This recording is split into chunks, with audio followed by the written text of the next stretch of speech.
आतंकवाद और नक्सलवाद की घटनाएं बढ़ रही हैं, उसके लिए वह सेंसिटिव क्यों नहीं है?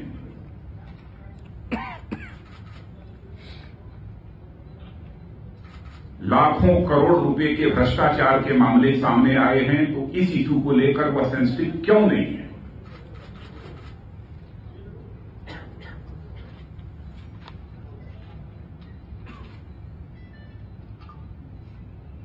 उस दिन भी वो कांग्रेस के वाइस प्रेसिडेंट थे, कांग्रेस के सीनियर लीडर थे।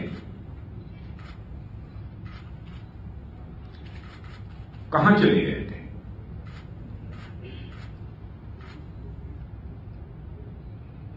यह केवल एक कांग्रेस की पॉलिटिकल स्ट्रेटजी है, देश की जनता को गुमराह करने के लिए। और इस पब्लिक आउटबर्स्ट के कारण प्रधानमंत्री की गरिमा को भी चोट पहुंची है, और चूंकि प्रधानमंत्री देश के बाहर थे, इसलिए मैं कहना चाहूंगा कि इस देश की गरिमा को भी चोट कांग्रेस के वाइस प्रेसिडेंट ने पहुंचाई है।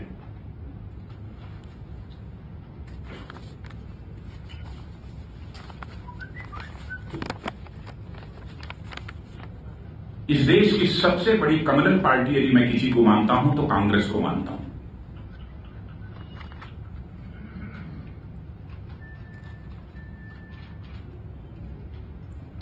आपने देखा होगा कि कुछ दिनों पहले ही प्राइम मिनिस्टर ने कहा था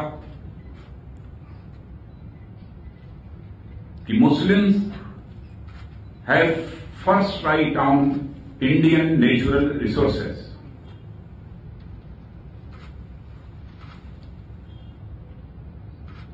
और अभी हाल में ही होम मिनिस्टर ने एक एडवाइजरी सारे चीफ मिनिस्टर्स को जारी की है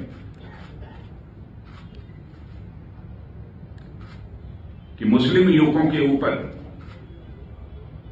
जुल्म और अत्याचार की घटनाएं प्रकाश में आ रही हैं।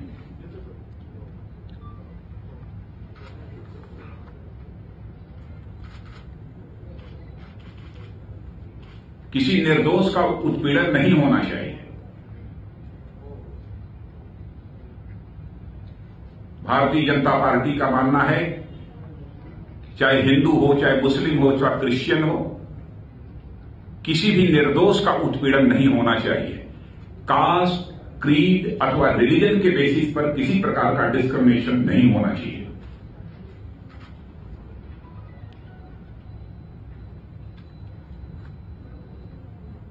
मैं इस होम मिनिस्टर की इस एडवाइजरी को हाईली कम्युनल एडवाइजरी मानता हूं और इसे हाईली ऑब्जेक्शनेबल एडवाइजरी मानता हूं। देश की कम्युनल हार्मनी को तोड़ने वाली यह एडवाइजरी है। तत्काल इसे होम मिनिस्टर को इसे वापस लेना चाहिए।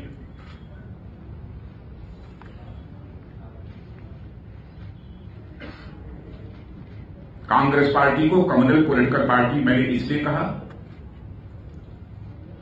कि एक नई टर्मिनोलॉजी का इजाद किया है, सैफ्रन टेररिज्म, भगवा आतंकवाद। यह भी उनकी एक पॉलिटिकल स्ट्रेटजी का ही पार्ट है।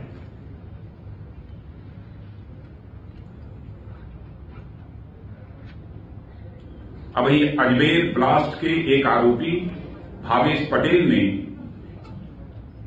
जिन रहस्यों का उद्घाटन किया है, उससे यह बात पूरी तरह से सत्य साबित होती है जो आरोप मैं लगा रहा हूं।